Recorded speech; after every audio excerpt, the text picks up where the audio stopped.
involved with CAHR for over 30 years, finishing, doing a wide variety of roles, but he, from 2010 to 2017, was president and CEO, and from 2017 until his death was the deputy chair.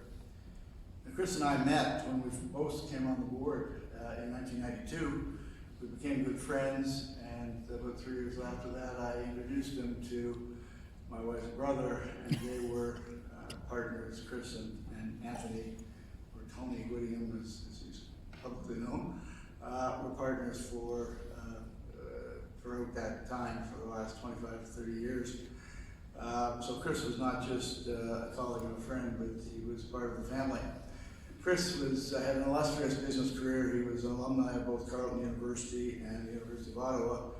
And he went on to be president and chairman and CEO of the renowned PR firm Weber Shandwick, which advised top 500 companies in business strategy and enterprise communications.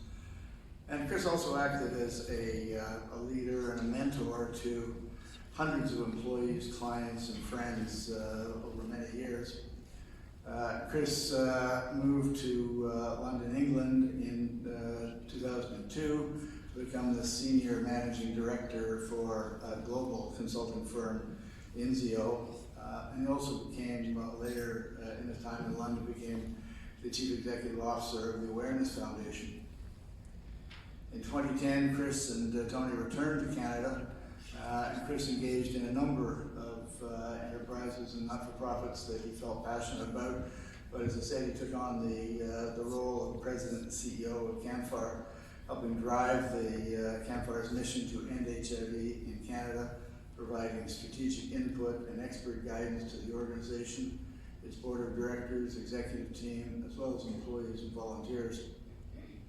Chris was a mentor and coach to many business leaders, an esteemed advisor to colleagues in the LGBTQ2S+ community and HIV organizations and advocates across the country.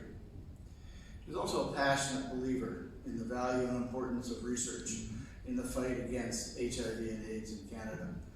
And he was also a very strong believer in the work of this organization and its members. And I know he would be justly proud of the recipients today and the work they have done and will do in the future. Thank you.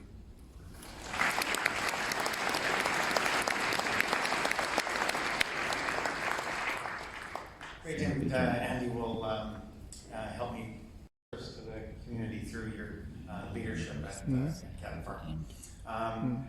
I'll just tell you a little bit about the awards. The CAHR Excellence in Research Awards highlights and celebrates the contribution of Canadian investigators in HIV research in Canada and internationally.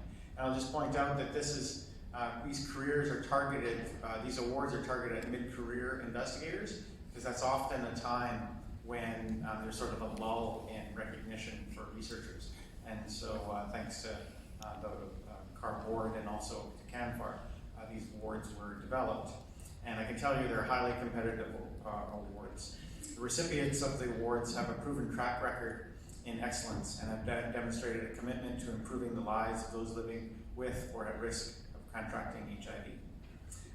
And before we pay tribute to the 2023 winners, I'd like to offer a belated but wholehearted and in-person congratulations to the winners from 2021 and 22.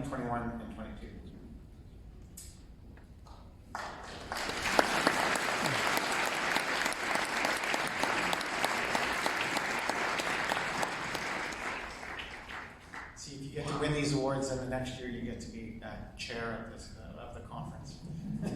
Racism. So congratulations to those individuals. And now, as I read the names for the CAHR 2020, the 2023 CAHR Excellence Awards, I'd like these awardees to come up and we'll receive their prize and we'll take a photo.